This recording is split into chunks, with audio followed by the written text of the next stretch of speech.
How are we doing there, everyone? I hope you're all well and welcome to the Galactic Federation. You're on board the Druid ship.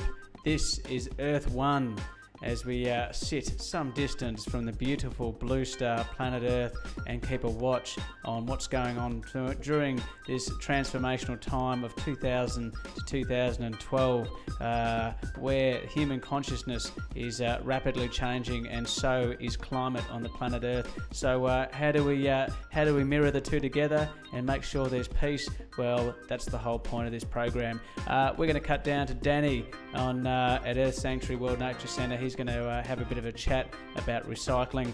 Then we're going to come back and look at some Project Bluestar diary inputs, and with what time remains, we're going to look at a bit of music, have a crack, and get on with it. So, without further ado, let's have a look at what's happening down there in Alice Springs, Central Australia, and let you know what Danny's been up to at this time. And all very good. Hope you're all well at home and getting stuck into things. It's a great time to be alive. Anyway, let's get going. See you in a few moments.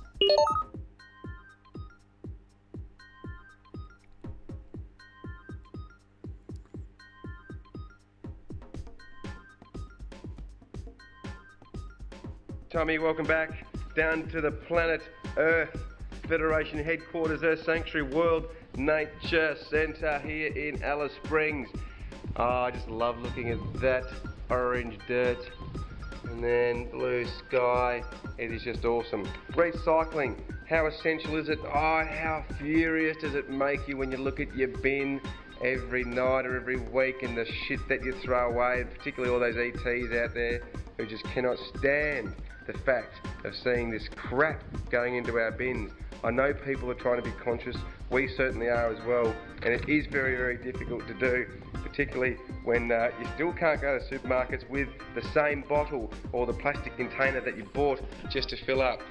We try and recycle that glass. Well, let me reframe that. We store it, and hopefully that we can use it for another point when we can find a good use for it instead of walls and things like that. Glass does make good glasses for drinking. We just plan them out and put nice cold rainwater in them, put them in the fridge. That's one good use. Otherwise you can build them up and make a retaining wall or something.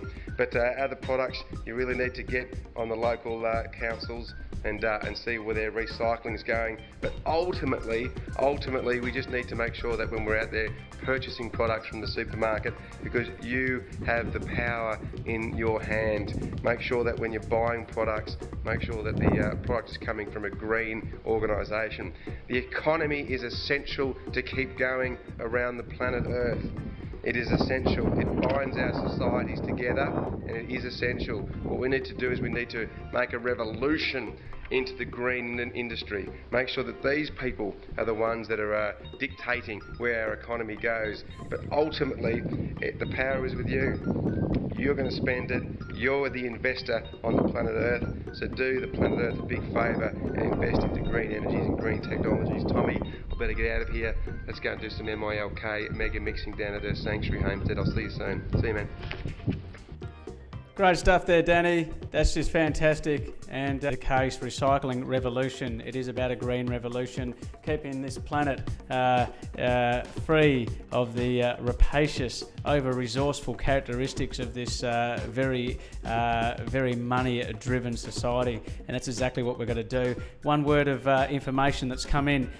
We looked at the period of 1990, and for the Western world, it looked at what amount of food was in our stocks, which would allow, in the event of a major catastrophe, how much food would be left on the in the Western world, on the planet for that matter. In the 1990s, this amount was 100 days.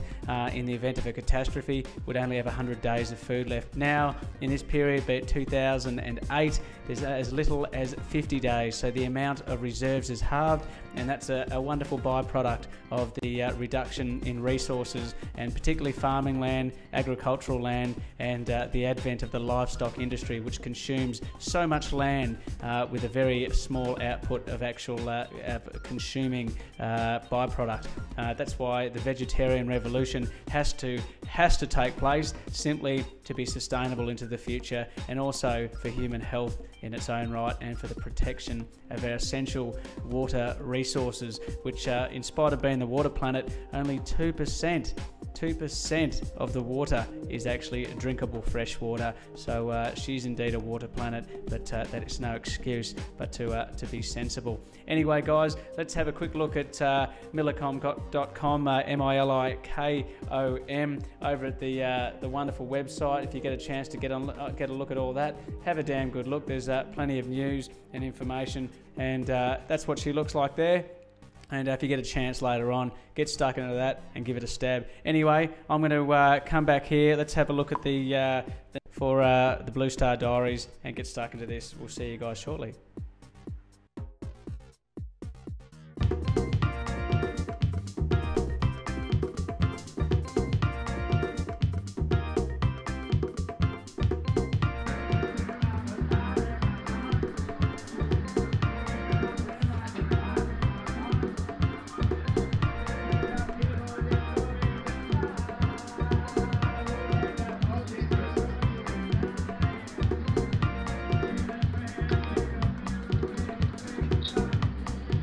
How we going there, Danny? Yeah, hello everyone. Welcome to behind the scenes at Federation TV, where we're all collectively steaming like steamy dim sims at the moment in this, wait for it, 36 degree inside temperature. Outside is approximately fucking hot Celsius, and I'm just looking at some plugins at the moment to put on our new website at milikom.com. And Steve McQueen's getting us out of all sorts of trouble here while we change some scripts so we can retarget some of our photos to the appropriate environment. Isn't that right, Stevie? How we going there, Stevie? What satellites are we taking out at the moment, mate? Looks like we've got Korea, Southeast Nepal and Bangladesh. Good work there. We've got a few of them going there. These are the coordinates. Don't take too long. For anyone at home who would like to achieve such a milestone, get into it. This is the database segment of our new SQL WordPress website, which is just magnificent, and Stevie's been the architect of setting it up. I wouldn't recommend trying it at home because it'd be just fucking harder than cooking a pavlova, really.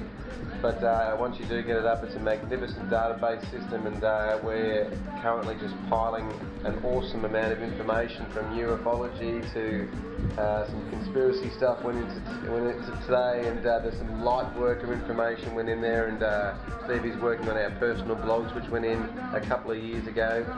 And so this is a continual effort, really. It's a bit of a mind block, but it's all good. How you going, Tommy?